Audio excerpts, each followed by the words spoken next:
നമസ്കാരം. നേപ്പാളിൽ ആളിപ്പടർന്ന ജൻസി വിപ്ലവത്തിനൊടുവിൽ പ്രധാനമന്ത്രി സ്ഥാനത്ത് നിന്ന് K P. Sharma Oli രാജിവെച്ചൊഴിഞ്ഞിരിക്കുകയാണ്. അഴിമതിക്കും Facebook, WhatsApp, Instagram എന്നിവയുൾപ്പെടെ 26 സാമൂഹിക മാധ്യമങ്ങൾ നിരോധിച്ച സർക്കാർ നടപടിക്കെതിരെയുമാണ് യുവാക്കൾ പ്രക്ഷോഭമുണ്ടാക്കിയത്. പ്രധാനമന്ത്രിയുടെയും പ്രസിഡന്റിൻ്റെയും വസതികളടക്കം പ്രക്ഷോഭകർ അഗ്നിക്കിരയാക്കുകയായിരുന്നു. പ്രക്ഷോഭം കലാപമായി മാറിയതോടെയാണ് പ്രധാനമന്ത്രി സ്ഥാനത്ത് നിന്ന് കെ.പി. ശർമ്മ ഒലി രാജിവെച്ചത്. പ്രക്ഷോഭം കടുക്കുകയും പാർലമെന്റ് മന്ദിരം, നേതാക്കളുടെ വസതികൾ എന്നിവയുൾപ്പെടെ നിരവധി സുപ്രധാന ഓഫീസുകൾ പ്രക്ഷോഭകർ തകർക്കുകയും പ്രതിഷേധം മറ്റ് നഗരങ്ങളിലേക്ക് വ്യാപിപ്പിക്കുകയും ചെയ്തതിന് പിന്നാലെയാണ് ഈ പ്രഖ്യാപനം ഉണ്ടായത്. നേപ്പാൾ സർക്കാരിനു നേരെ ജൻസി വിപ്ലവം എന്ന പേരിൽ യുവാക്കളുടെ പ്രക്ഷോഭം ആളിപ്പടരുകയായിരുന്നു. വെള്ളിയാഴ്ച ആരംഭിച്ച പ്രക്ഷോഭം തിങ്കളാഴ്ച സുരക്ഷാ സേന അടിച്ചമർത്താൻ തുടങ്ങിയതോടെയാണ് അക്രമാസക്തമായത്.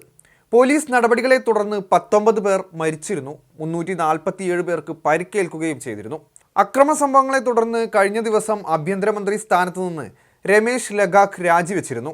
തൊട്ടുപുറകെ അടിയന്തര മന്ത്രിസഭാ യോഗം വിളിച്ചു ചേർത്ത സർക്കാർ തിങ്കളാഴ്ച രാത്രി വൈകി സോഷ്യൽ മീഡിയ സൈറ്റുകളുടെ നിരോധനം പിൻവലിച്ചിരുന്നുവെങ്കിലും പ്രക്ഷോഭം അവസാനിച്ചിരുന്നില്ല. രാജ്യവ്യാപകമായി പ്രതിഷേധം ശക്തമായതോടെ നേപ്പാളി സൈന്യം വസതികളിൽ നിന്ന് മന്ത്രിമാരെ ഹെലികോപ്റ്ററുകൾ ഉപയോഗിച്ച് ഒഴിപ്പിക്കാൻ തുടങ്ങിയിരുന്നു. മന്ത്രിമാരുടെയും ഉന്നത ഉദ്യോഗസ്ഥരുടെയും വീടുകൾക്ക് നേരെ തീവെപ്പും അക്രമ സംഭവങ്ങളും ഉണ്ടായതിനെ തുടർന്നാണ് ഈ നടപടി ഉണ്ടായത്. പാർലമെന്റ് മന്ദിരത്തിൻ്റെ സുരക്ഷയ്ക്കായി സൈന്യത്തെ വിന്യസിച്ചിട്ടുണ്ടെന്ന ഉന്നത സുരക്ഷാ ഉദ്യോഗസ്ഥർ അറിയിച്ചിരുന്നു.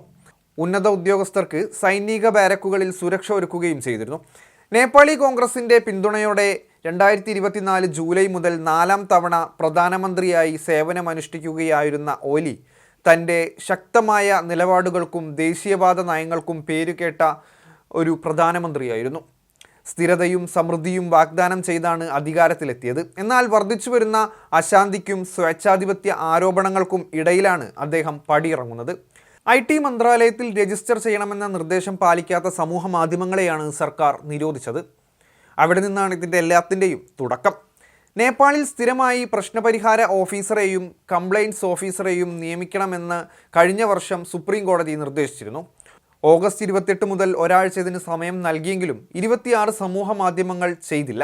സർക്കാർ നിർദ്ദേശം പാലിച്ച ടിക്ടോക്ക്, വൈബർ, നിംബസ്, പോപ്പോലൈവ് എന്നിവയ്ക്ക് നിരോധനമില്ല.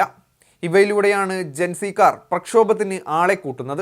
പ്രക്ഷോഭത്തിൻ്റെ പശ്ചാത്തലത്തിൽ തലസ്ഥാനത്ത് സർക്കാർ ഇൻ്റർനെറ്റ് വിച്ഛേദിച്ചിരുന്നു. അഭിപ്രായ സ്വാതന്ത്ര്യം തങ്ങളുടെ അവകാശമാണെന്ന മുദ്രാവാക്യം ഉയർത്തിയാണ് പ്രക്ഷോഭം. സമൂഹ മാധ്യമ നിരോധനം പിൻവലിക്കുക എന്ന ആവശ്യത്തോടൊപ്പം അഴിമതി തടയുക, സാമ്പത്തിക സമത്വം ഇല്ലായ്മ ചെയ്യുക എന്നീ ആവശ്യങ്ങളും ഉന്നയിക്കുന്നുണ്ട്. നേപ്പാളുമായി അതിർത്തി പങ്കിടുന്ന ഉത്തർപ്രദേശിൻ്റെ അതിർത്തി ജില്ലകളിൽ ഇന്ത്യ സുരക്ഷ ശക്തമാക്കിയിട്ടുണ്ട്. സാമൂഹിക മാധ്യമങ്ങൾ ലഭ്യമല്ലാതെ ആയതോടെയാണ് കഴിഞ്ഞ ദിവസങ്ങളിൽ സ്കൂൾ, കോളേജ് യൂണിഫോമുകൾ ധരിച്ച് 10,000-കണക്കിന് വിദ്യാർത്ഥികൾ തെരുവിലിറങ്ങിയത്.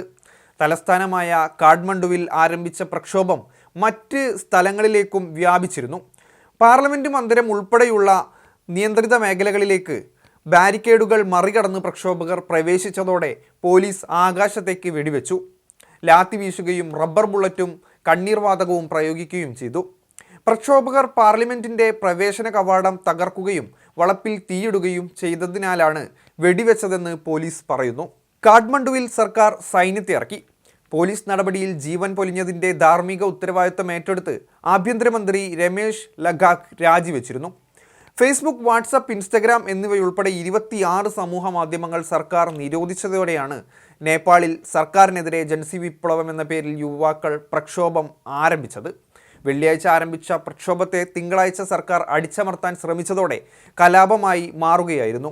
സ്ഥിതിഗതികൾ കൈവിട്ടതോടെ തിങ്കളാഴ്ച രാത്രി വൈകി സമൂഹ മാധ്യമങ്ങൾക്ക് ഏർപ്പെടുത്തിയ വിലക്ക് സർക്കാർ പിൻവലിച്ചിരുന്നു. എന്നാൽ നിരോധനം നീക്കിയെങ്കിലും 19 പേർ കൊല്ലപ്പെട്ടതിന് കാരണം സർക്കാരാണെന്നും സർക്കാരിനെ പിരിച്ചുവിടണമെന്നും ആവശ്യപ്പെട്ടാണ് പിന്നീടും യുവാക്കൾ തെരുവിലിറങ്ങിയത്.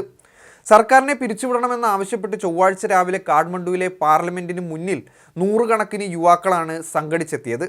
കാഠ്മണ്ഡുവിൽ വീണ്ടും കർഫ്യൂ പ്രഖ്യാപിച്ചിരുന്നെങ്കിലും ഇത് ലംഘിച്ചാണ് യുവാക്കൾ ചൊവ്വാഴ്ച രാവിലെ, അതായത് ഇന്ന് രാവിലെ വീണ്ടും തെരുവിലിറങ്ങിയത്. പാർലമെൻറ്റിന് മുന്നിൽ പ്രതിഷേധിച്ചവരെ പിന്നീട് സായുധ പോലീസ് സംഘം അവിടെ നിന്ന് നീക്കുകയായിരുന്നു. ഒട്ടേറെ പേരെ കസ്റ്റഡിയിലെടുക്കുകയും ചെയ്തു. അതിനിടെ സംസ്ഥാനത്തിൻ്റെ കൂടുതൽ മേഖലകളിലേക്കും പ്രതിഷേധം വ്യാപിച്ചു.